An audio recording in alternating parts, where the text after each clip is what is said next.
back to On the Ball, the podcast series from the Vanderbilt Sports and Society Initiative.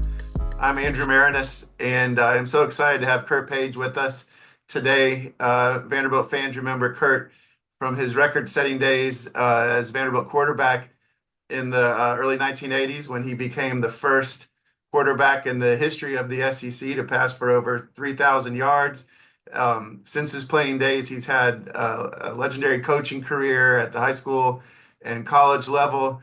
And now he's coaching professional football in Europe. And I was really curious to hear more about this. Kurt, you're the first guest on this podcast to join us. You're coaching in Poland, but right now where are you today? I'm in Bosnia today, Andrew, visiting. This is our last free weekend before we open up our season. All right, so you're the first guest in the history of this podcast to join from Bosnia, and you're coaching in Poland. So how did you get the call to coach this team in Poland? I mean, I think people who have followed your career know you coached at Texas A&M. You were at Father Ryan, where you had played in high school. You were the coach there, won state championship at BGA. How did this opportunity come about? Well, Andrew, years ago when I was graduating from Texas A&M, I had a chance to go to Helsinki, Finland, and coach for the Helsinki team. And, I turned it down, and ever since then, I've always wanted to go to Europe. So it's been just an adventure, a journey, a goal of mine. And so I reestablished some contacts, and Coach Kulikowski ended up hiring me he's the head coach of our team for the Panthers out here in Poland, and hired me as his quarterback coach. And so just one thing led to another, and good Lord brought us out here, and I'm working with a fine young rookie quarterback, DJ Irons Jr. He played at Akron. So we're learning. It's a great time to be a Vanderbilt Commodore and be out here and out about it. Yeah. So tell us about this league. What is the league called? What's its history? What's the status of this league? Absolutely. Thanks, Andrew. Yeah, this is the 5th season of the European League of Football. There's 16 teams. 7 of those teams are based in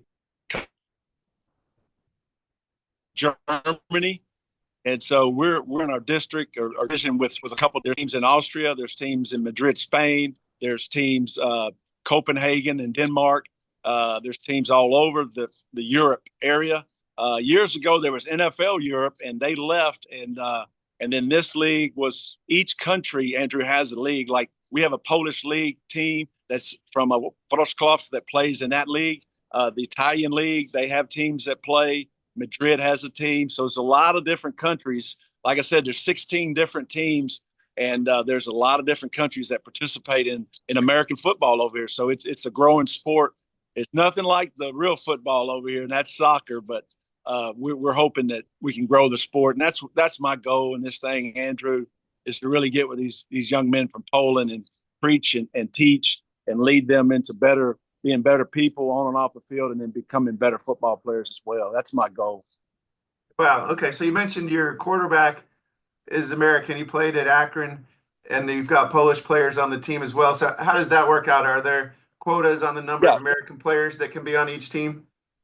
Yeah, every team you can get 4 American imports, and so you can only have 2 of those American imports on the field at the same time. So we have a quarterback, DJ Irons. We have a receiver that plays from America. He played at Michigan State, and so he's DJ Stewart Jr., and he's a great receiver. He played for Stuttgart in Germany the last few seasons, so we were glad to pick him up. And then you can have 6 European players, and that means there's 6 Europeans on our team that are not from Poland. The young men are from Poland. They're called homegrown players. So the rest of your squad has to be homegrown. So, for example, in Poland here, all of our players except 10 are homegrown Polish players. So they were born and raised in Poland, and they learned their football in Poland. Some of them may have went over in America, like we have a tight end that played in New Mexico. We have a slot receiver, Ott, that played at Massachusetts. So there's a few kids that have gone and played in America for football teams, but basics of your team are homegrown. So the talent level is what you have locally, and then you sprinkle in 4 Americans and 6 Europeans from other countries. And so we have all 10 of those players, and they're ready to start playing for the regular season that starts May the 17th. How would you characterize the skill level of the guys that are homegrown players from Poland? I don't think we think about that being a sport that's played at the youth or high school level, or am I wrong about that? Are these experienced players, or are you kind of teaching them the game? Well, we're absolutely we're teaching them the game. We do have a few players that have played for a number of years, but most of the players are first or second year players to the sport of football.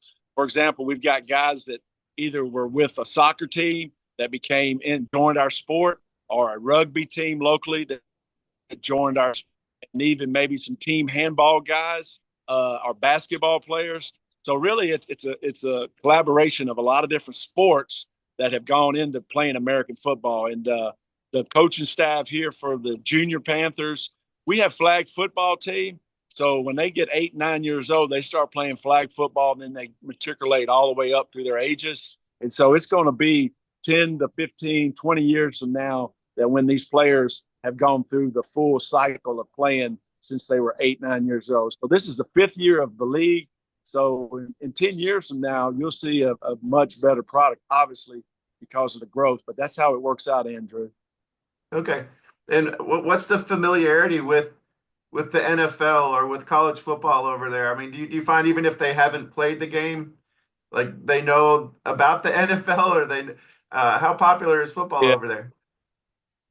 guys love football. They watch it every Saturday, every Sunday.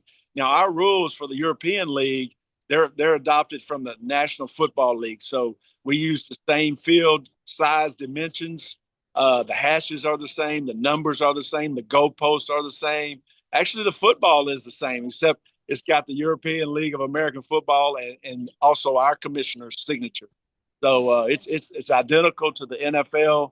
So same thing with the clock runs during the 2-minute drill. If you get out of bounds, it will stop, obviously. But if you get tackled in bounds, if you get a first down during a 2-minute drill, the clock's going to keep running. So those are the rules that we abide by. The National Football League, we've adopted those rules. The kickoff rule, everything associated with that. Now, the junior Panthers, who play in the Polish league with other Polish teams, like we play Krakow Kings tomorrow in Krakow, they use the NCAA college football. They use the NCAA college football hashes.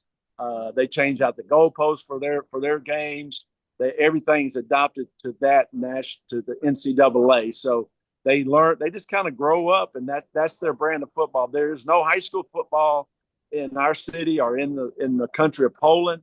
So basically everything is club sport. High schools are basically determined for academics and for arts and for music. And so where you get your sport, Andrew, is either you join a club football team, club basketball, club handball, club soccer, and then that's where you facilitate your athletic, your prowess in that area. Okay. I mean, for a coach, how do you sort of pace yourself, or in terms of your expectations of players? You've got at one level a former college quarterback, and another level maybe a guy that's in his first year of playing. What kind of challenges does that pose for you as a coach? Well, I think that's where you got to have balance and appreciation. You have to meet each player, Andrew, where they're at. So your expectations are obviously a little bit higher for your guys that are American imports. And then the next level of expectation are for the European imports. Then your next level of expectations are your homegrown players. And then the more mature homegrown player, the player that's played 3 to 5 years. We've got a few players that have played all 5 seasons or played 4 seasons, their 5th season. So they've already got 4 seasons of playing in the European League of Football. So even their level of expectation is a little bit higher than other homegrown. So you have to meet each and every player where they're at, and then determine position, determine their growth and development, and give them a goal and give them things that they're working toward each and every day at practice. That's the biggest thing, and that's what I love. And it's a lot like teaching and coaching at the high school level. I mean, you have freshmen You have junior varsity guys that are 10th and 11th graders, and then you have your senior players. And then within those senior players, Andrew, you've got guys that aspire that you feel like can go on and play at college level, my high school coaching days. And so, you give them more responsibility. You give them more of your playbook, if you will, and all those type of things. So it's a balancing act. You can't treat all of them the same, but you do love on them the same. You let them know that you care about them, that you have a plan for them, and that's what makes it fun for me, because you see every player coming to practice with a goal in mind and trying to get themselves better. And you as a coach, sometimes you have to modify. I've got a couple of homegrown quarterbacks that are playing in the Polish league, and we've had to kind of dial back some of the offense, and then we've also had to find out what they really like. Do they like doing more sprint outs, Andrew?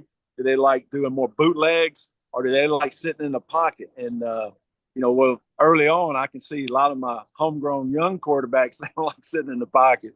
So we get them to move a lot, do a lot of like Diego does for the Vanderbilt Commodores, probably moving on the run, throwing on the run, option to run or pass. And actually, we have a homegrown player that was a quarterback at New Mexico when Diego came in. So Matty Weszkowski, he was there as a quarterback from Poland, and then Diego came in there and took over the position. Obviously, he's a superior athlete, and so Matty now moved to tight end, and he's a H-back, a tight end for us. So how about that? Vanderbilt is global, making an impact even here for the Panthers. What a story! Crazy. Yeah, no kidding. How much do these guys make? Okay, the American imports, they get paid a salary and they get paid housing, and obviously they also have tram, they have meals, catering, so they're really taken care of because they're the big recruits, if you will, and then the Europeans are right there level, and then the homegrowns are all divided up differently. You have guys that are maybe they're from Warsaw, or they're from Krakow, or they're from Gdansk. And so then they have to have housing. They put them in apartments. They give them, they work a job here during the day. We practice every night, Andrew. So I appreciate your patience in getting me here. But yeah, we practice every night. The players come right after work. A lot of every Polish player, I guess, works. And so then they come here. So it's not a full-time job for them playing in the American League of Football in Europe. But so they work their regular job, then they come here and we practice 3 to 4 nights a week in the stadium. Okay. Could they potentially, the way college rules have changed, like, would they still have eligibility to play college football in the U.S. once they play in this professional league or not? Yeah, absolutely. Yeah, there's some younger players like on our junior Panthers, for example, Andrew. We've got a number of 17, 18-year-olds that are right now that are playing, and we'll probably bring a few of those players up that are A-level players and play for us when their season concludes in the middle of June. And so they'll play July and August. And there's actually a player that's committed for however the team in Hungary that's already committed to Penn State. He's a senior in classification. So he's going to play this summer and through August, and then he'll go join the Penn State Nittany Lions in the fall. So yeah, wow. there's likelihood of, heard that before with basketball players playing for their country team. They have the neat thing, Andrew. They have national countries that play each other, like Poland will play Hungary, Italy will play us, Germany has a national team. Our tight end has played in the national teams for national teams in football, and they compete against each other. So there's a lot of that going on. But yes, there are players that want to come to the United States. There's players that are talented from all over Europe. In Germany, in Switzerland, in Ukraine. We've gotten 2 players just recently from Ukraine that they have served their military obligation there, and so they're going to come and join our football team. Actually, one of them is already here now. So what a relief to have a guy that's in the middle. His homeland is getting attacked, and what a story there. He's a defensive end, so I had a short talk with him, and I prayed with him. I prayed for his family that they stay healthy and safe, and it's a neighboring country to us. To our side is Ukraine. So it's a lot of stuff that's going on. It's really, as you know, Andrew, it's bigger than football. Absolutely. Well, tell us about the city where your team is located, and what's it like? What's it been like for you living there? Well, it's pretty. It's to be 61 years old, I had never ridden a tram. I don't know if you had. The only tram I ever ridden was at Disney World Right. down in Orlando. Every day, every day, Andrew, I get on the tram and I have 14 stops on number 12. And what's significant for me in that, my jersey number was 14 at Father Ryan, and then my jersey number, my last 3 seasons at Vanderbilt was 12. Okay. So if I wake up one morning, that's how I remember. So I ride the tram every day, Magnolia Park Mall, and I walk there. I walk probably that's one thing in Europe. There's a couple of things in Europe that I love. Walking is very exciting to me, even though it's really, really cold at times here in Poland. And then the beautiful thing here, Andrew, is when you're walking a crosswalk where there's not a green light, every car, 100% so far, they've stopped for Coach KP. So I'm thankful for that. It's amazing how they stop, and they have. That's a bit. I mean, just simple things, and the players laugh at me. But I'm really enjoying that. I'm enjoying riding the tram. I've never ridden a train. I've ridden to the train. Last weekend I went to Krakow, and that's the beautiful thing is to ride a train for 2-3 hours, see the countryside. You can get up and walk around. This weekend I'm in the village of Medjugorje, so just visiting here in Bosnia, going to the Catholic Church, St. James Catholic Church. When I was a high school senior in 1981, Andrew, Mary started appearing to 6 different youth aspirationists. So she still appears to 3 of the 6 every day at 5:40 p.m. in the afternoon. And I'm actually going to go and observe some of that this afternoon. That was the purpose of coming here. As being a devout Catholic, I just wanted to come here and see and be a part of something. So it's really unique to be this close to everything. Really, what helped me was one of our general managers really said, "KP, it's like he coached at Troy, Alabama, did a grad assistant job there." And he says, "KP, it's kind of like Poland is say Alabama, and then Germany is just to the side of Alabama, so that would be like Georgia. North of that would be, could be Russia. So that's how you kind of look at Europe. It's a lot closer, and that's a unique thing. So I've already been to Germany. I've been to Switzerland. I've been to France. We play teams in Vienna, Austria. I've never been to Austria, so I'm looking forward to that. Czech Republic, we played the Prague Lions. They're one of our arch rivals. That's actually the closest city to our team here in Wroclaw. So we're in the southern part of Poland. And so we play a lot of teams that are located in Germany. Germany, Berlin is very close to us. I've not been there. I've flown into Berlin when I first came here back in February as we start training with the quarterbacks then for preseason.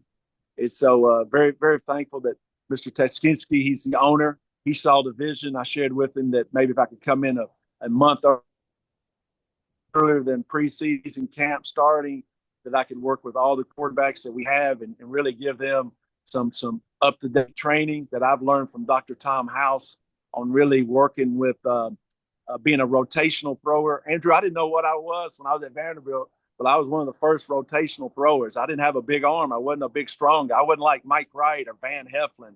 Whit Taylor and I, we were rotational throwers. We didn't know it. When I started training under Dr. Tom House in Florida and stayed there a week and learned in St. Petersburg, Florida with him.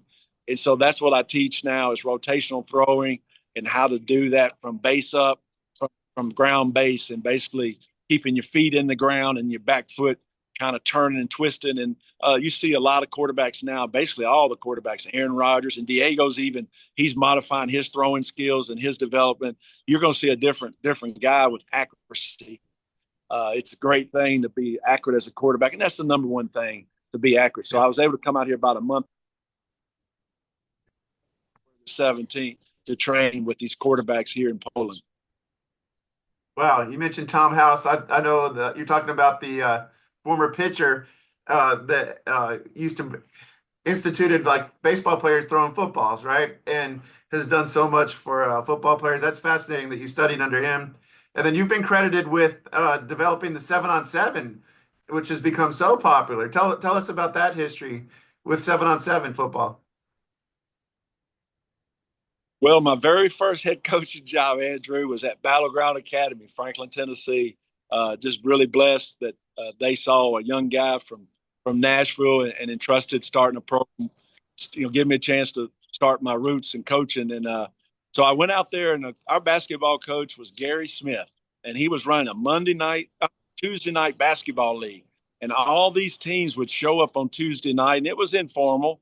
They had referees, and they sold popcorn, had Coca-Colas, but they played basketball for an hour and a half every night. Barry Booker, he was a guy that played in that league from Battleground Academy. We remember that guy. And Sure. so I sat there. I can't get. It's so hot in the summer, in Nashville and Franklin, Tennessee.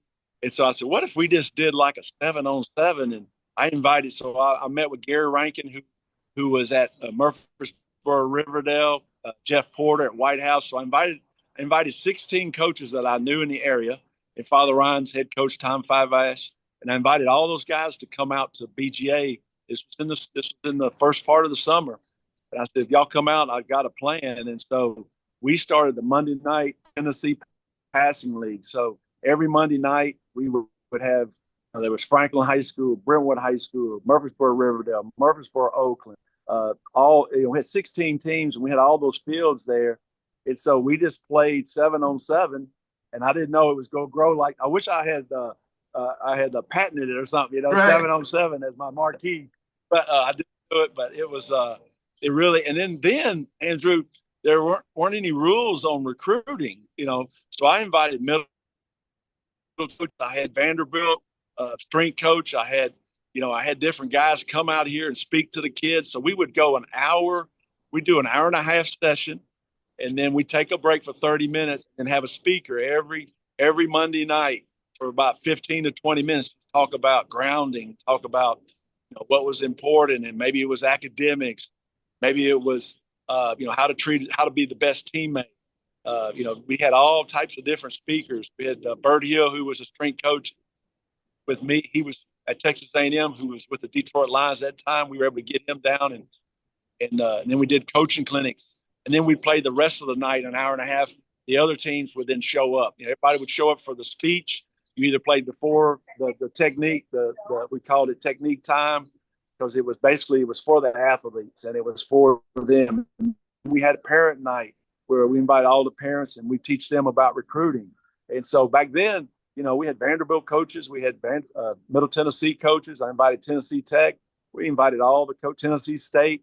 It was a great thing. And then they kind of, as first started, a lot of the universities, like my master's program, Texas A&M, they held the Texas High School 7-on-7 tournament at their facility. So they had carte blanche, basically recruiting all the elite players, and so it was a fantastic thing to have at that time. But they've kind of reeled it in and made it not such a advantage for recruiting, but it's really a great way to develop, young people throwing and catching the football and defending the football and just running and being active and giving them an outlet to go and play football. And Yeah. that's something that really needs, Andrew. I shared that with our general manager. We need to have more. We really need, so maybe I can help these guys kind of get that started here too, because I think that would really help, because they play small-sided soccer and you see that growing. They have lacrosse, the Panthers do. That's growing.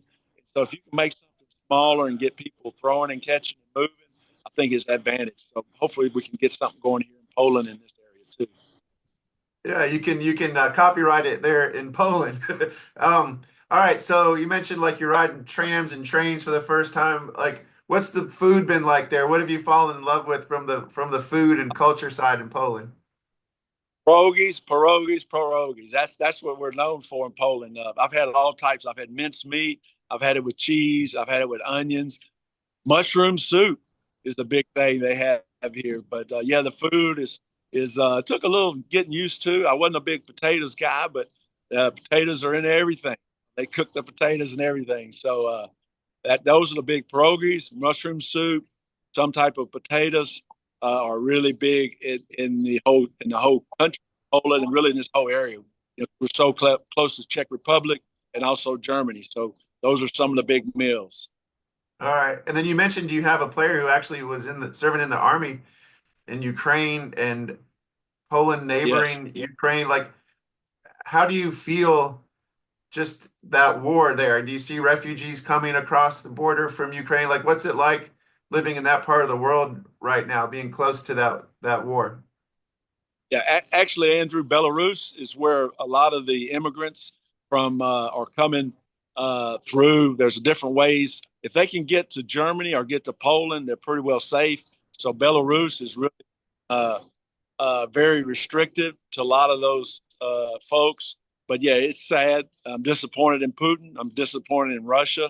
The things they're doing, how they're invading, just making it terrible for the people of Ukraine and really terrible for a lot of folks in this whole area because there's a lot of families, Andrew, and I've learned this. There's families that have been refugees that have left Russia. I've met a number of people that have left Russia that are here in Poland because they couldn't they oppose Putin and he will he will take care of you. That's what you'll have if you oppose Putin and that Russian regime and hopefully Yeah. they'll off sooner than later. How do you think this experience has changed you? Like, I assume you're going to be moving back to the States at some point, but like, do you think you'll be a bit of a different person for having had this experience? Oh, I think so, Andrew. That's 100%. I still have just a lot of family there, and I've got a lot of friends, and just just being able to experience Europe and experience the different things here is just has given me a well-rounded opportunity. Actually, when I got here, Andrew, you're one of my heroes. Huh. I've always stuff as a writer, and so soon I'm really going to show you. I'd love to send you some of this. I've been writing uh, number of chapters already just on this experience, and I think it would probably need to make it a fiction. But I'd love to have a book that come out of this experience because the things that were like picking up a player from Ukraine and his story, and his country is being bombed, and he lived in Kiev and he served his military obligation, and his president decided to let him go and chase one of his passions, playing American football. So that's where Huh. we're at. So I hope from this whole experience I can get a book out of this and basically share this experience with others and let people know a different side of what's going on in this part of the world that I had no understanding of. And I now just have a deep appreciation and love for people that live here, the people that that serve each and every community. And so it's really changed me into I've always been a compassionate person, but Andrew, it's something different when you see and hear stories of all the different things, and then all the different stories of these young men that want to play American football because it's not the number one sport as like we know it is in America. Um, you know, uh, Football here. When you say football, you're talking about a round ball that's spotted, and it's in every pub. It's in every restaurant.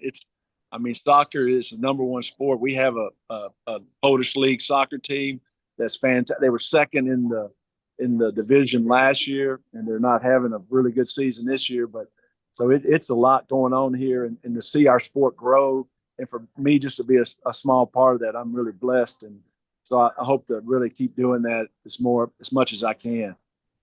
Oh, that's amazing, Kurt. Well, thank you for your kind words. I think this is a great story. It would make an amazing book, maybe a movie too. I could see it. But we're proud as Vanderbilt people that you're over there representing American football and Commodore football. And right there you go. And I don't know if they anchor down, right? If they know how lucky they are to have one of the best passers in SEC history as the quarterbacks coach there in Poland. But congratulations, good luck with this upcoming season. Keep us posted on how everything's going. My daughter is going to be following in your footsteps as a Father Ryan student next year. She'll be a freshman. And so go Irish, go Commodores, and we'll be talking to you soon, Kirk. Thank you so much. Anchor down.